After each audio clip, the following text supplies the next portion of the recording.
Everyone and welcome back to my channel. और आज की वीडियो में हम लोग पढ़ने जा रहे हैं कॉस्ट अकाउंटिंग में मटेरियल के ये सेकेंड पार्ट है। हम लोगों ने लास्ट वीडियो में समझा था कि मटेरियल होता क्या है, मटेरियल कंट्रोल या इन्वेंट्री कंट्रोल क्या होता है और उसके ऑब्जेक्टिव समझे थे, यानी उसका थ्योरी पार्ट कवर किया था। आज हम लोग इसका सेकेंड वीडियो जो है इसमें पढ़ने जा रहे हैं कि इकोनॉमिक ऑर्डर क्वांटिटी क्या होती है। तो चलिए वीडियो स्टार्ट करते हैं।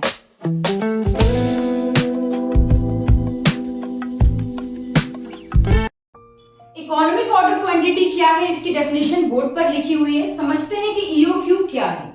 तो देखिए यहाँ पर लिखा है इकोनॉमिक ऑर्डर क्वांटिटी, जिसे ईओक्यू भी कहते हैं। इकोनॉमिक ऑर्डर क्वांटिटी का दूसरा नाम है रीऑर्डर क्वांटिटी, जिसे आरओक्यू भी कहते हैं। तो ईओक्यू बोले क्वेश्चन में या आरओक्यू बोले सेम है, दोनों के अलग अलग नाम है लेकिन मीनिंग सेम है।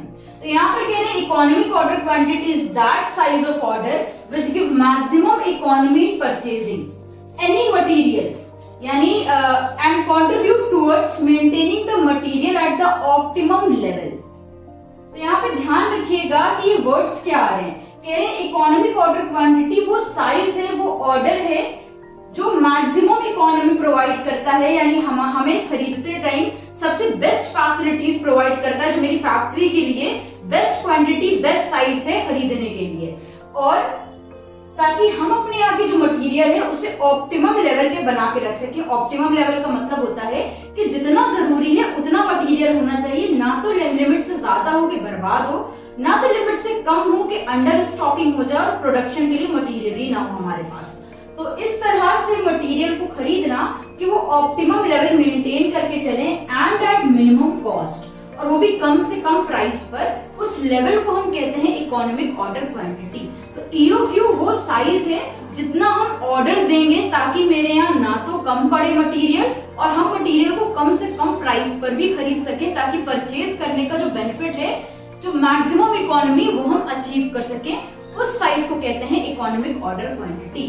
तो कुल मिला के जब भी क्वेश्चन आए कि हम एक बार में कितना ऑर्डर देंगे, कुछ लोग इसको इस तरह से भी समझते हैं कि एक बार में हम जितना ऑर्डर देते हैं मटेरियल खरीदने को, उस ऑर्डर साइज को कहते हैं इकोनॉमिक ऑर्डर क्वांटिटी या रीऑर्डर क्वांटिटी। अब यहाँ पे आगे बोल रहे हैं while fixing EOQ two type of cost should be taken into consideration. जब ईओक्यू किसी फैक्ट्री में फिक्स किया जा रहा होता है तो वहां पर दो तरह की कॉस्ट है जिन्हें ध्यान में रखा जाता है। First is ordering cost and the second is carrying cost. तो ordering cost and carrying cost, ये दो तरह की कॉस्ट है जिन्हें ईओक्यू निकालते टाइम किसी भी फैक्ट्री में ध्यान में रखा जाता है। ऑर्डरिंग कॉस्ट और कैरिंग कॉस्ट क्या है?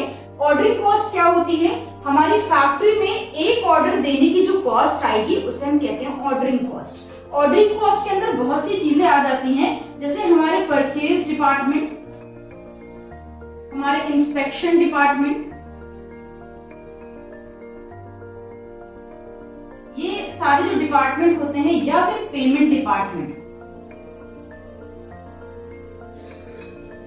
Staff, salaries. तो हमारे यहाँ जितने भी मटेरियल से रिलेटेड डिपार्टमेंट होते हैं, भले वो परचेज डिपार्टमेंट हो, पेमेंट डिपार्टमेंट, इंस्पेक्शन डिपार्टमेंट हो, इन सारे डिपार्टमेंट में जो वर्कर्स काम कर रहे हैं, जो स्टाफ काम कर रहे हैं, उनको जितनी हम सैलरी पे करते हैं वो ऑर्डरिंग कॉस्ट में, यानी कॉस्ट ऑफ ऑर्डरिंग में ऐड कर दी जाती है। इसके अलावा जो स्टेशनरी वगैरह खरीदी जा रही है इन डिपार्टमेंट में, जितना स्टेशनरी आ रहा है, जितना पोस्ट का खर्चा आ रहा है, जितने टेलीफोन चार्जेस आ रहे हैं इन डिपार्टमेंट्स में, वो सारे भी ऑर्डरिंग कॉस्ट में इंक्लूड कर लिए जाते हैं। तो इस तरह से आ जाती है सारी कॉस्ट को मिलाकर मेरी ऑर्डरिंग कॉस्ट, यानी एक ऑर्डर की कॉस्ट। अब नेक्स्ट है कैरिंग कॉस्ट। कैरिंग कॉस्ट को हम होल्डिंग कॉस्ट के नाम से भी जानते हैं।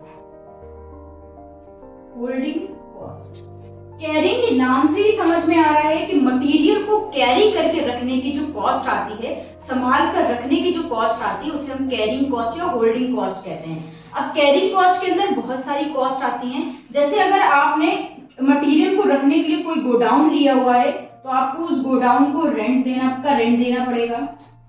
अगर आपने उस गोडाउन को खरीदा है और अमाउंट लोन पर लिए तो उसका इंटरेस्ट पे करना पड़ेगा। मटेरियल जब आप रखोगे तो मटेरियल को रखने के लिए आपको अलमारी, रैक वगैरह कुछ चाहिए, तो उस रैक के जो भी चार्जेस हैं या कॉस्ट है, या अलमारी जो खरीद कर लाए जहां मटेरियल आपको रखना है उसकी जो कॉस्ट है, वो भी आपकी कैरिंग कॉस्ट में आ जाता है। फिर आप मटेरियल जब खरीद कर लाओगे तो उसको लाने ले जाने में आपको कुछ खर्चे होंगे जिन्हें ट्रांसपोर्टेशन कॉस्ट कहते हैं।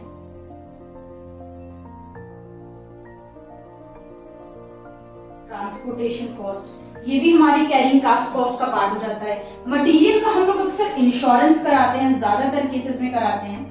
तो जो हम लोगों ने इंश्योरेंस का पैसा पे कर रहे हैं वो क्या हो गई, वो भी हमारी कैरिंग कॉस्ट हो गई। अगर मटेरियल खरीदते टाइम हमारे पास पैसे नहीं थे और हमने बैंक से या कहीं से लोन लेकर फिर मटेरियल खरीदा है, तो उस मटेरियल को खरीदने के लिए जो लोन लिया है उस लोन पर हमें इंटरेस्ट पे करना पड़ेगा। तो जितना हम इंटरेस्ट पे कर रहे हैं वो भी हमारा कैरिंग कॉस्ट में आ जाता है।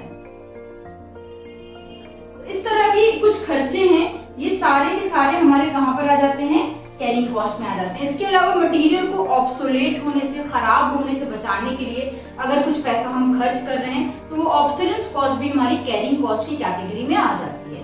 तो ये था हमारा economic order quantity. Economic order quantity के लिए आपको दो चीजों का ध्यान रखना है, ऑर्डरिंग एंड कैरिंग कॉस्ट। उसमें क्या क्या चीजें आती हैं वो भी हम लोगों ने समझ लिया है। तो चलिए अब क्वेश्चन करते हैं और देखते हैं प्रैक्टिकल क्वेश्चन में ईओक्यू कैसे कैलकुलेट किया जाता है। देखिए यहाँ पर हम लोगों ने इकोनॉमिक ऑर्डर क्वांटिटी का क्वेश्चन दिया और उसको सॉल्व करके देखते हैं ईओक्यू निकाला कैसे जाता है।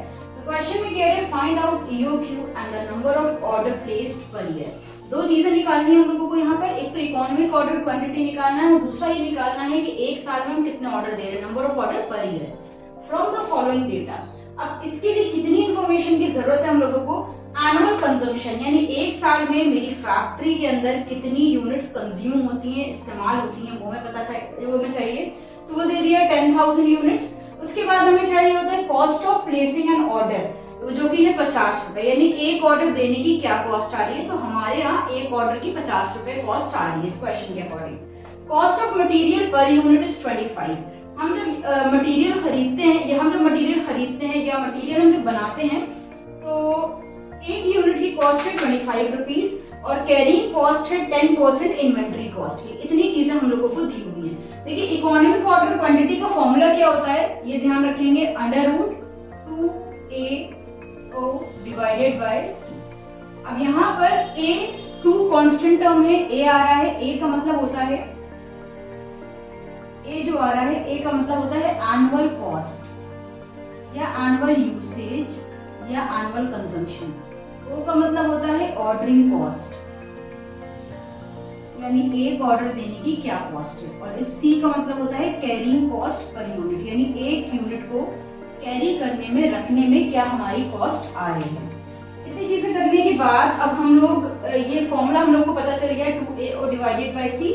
तो क्या क्या चाहिए हम लोगों को चाहिए सबसे पहले AOC। A मतलब एनुअल कंजम्पशन हमें दिया है 10,000, O मतलब ऑर्डरिंग कॉस्ट दी है 50 रुपीज और C मतलब कैरिंग कॉस्ट है 10%। तो सबसे पहले कैरिंग कॉस्ट को चेक करिएगा। अक्सर ऐसा होता है कैरिंग कॉस्ट हमें परसेंटेज में दी होती है, उसे कैलकुलेट करना पड़ता है। तो यहाँ पर हम कैरिंग कॉस्ट निकालते हैं, दिया हुआ है 10% ऑफ इन्वेंट्री कॉस्ट या इन्वेंट्री वैल्यू। तो 10% निकालते हैं। इन्वेंट्री हमारी कितने की है, मटेरियल एक यूनिट आ रहा है 25 रुपए का, तो एक यूनिट की जो कॉस्ट होगी वही हमारी इन्वेंट्री कॉस्ट होगी। इसका 10% निकालेंगे, आ जाएगा 2.5, 2.5 रुपए हो गए हैं हमारी इन्वेंट्री कॉस्ट या कैरिंग कॉस्ट। अब हम निकालेंगे economic order quantity. Formula same रहेगा, √2 into A into O divided by C।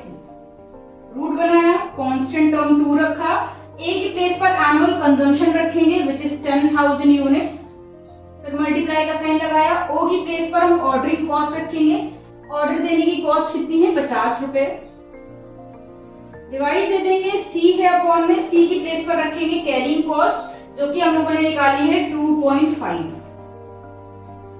इस पूरे पोर्शन को सॉल्व करेंगे, यानी 2 into 10,000 into 50 और डिवाइड दे दिया 2.5 से, तो आ गया 4 लाख। अब इसके ऊपर रूट लगा है तो इसका रूट निकालेंगे, रूट निकल कर आ रहा है 632.4।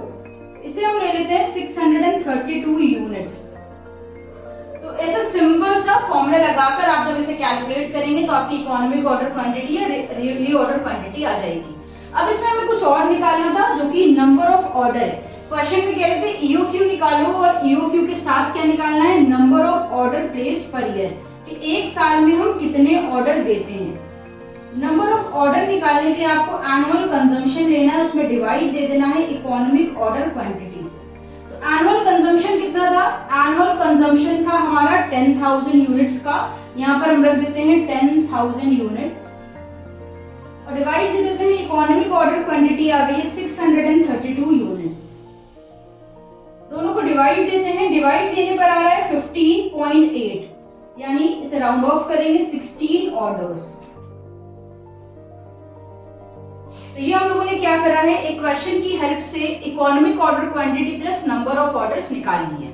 तो उम्मीद है आप लोगों को ईओक्यू और नंबर ऑफ ऑर्डर निकालना समझ में आया होगा। अगर आपको समझ में कुछ भी नहीं आया है तो कमेंट में बताइएगा, हम उसका जवाब देने की कोशिश करेंगे।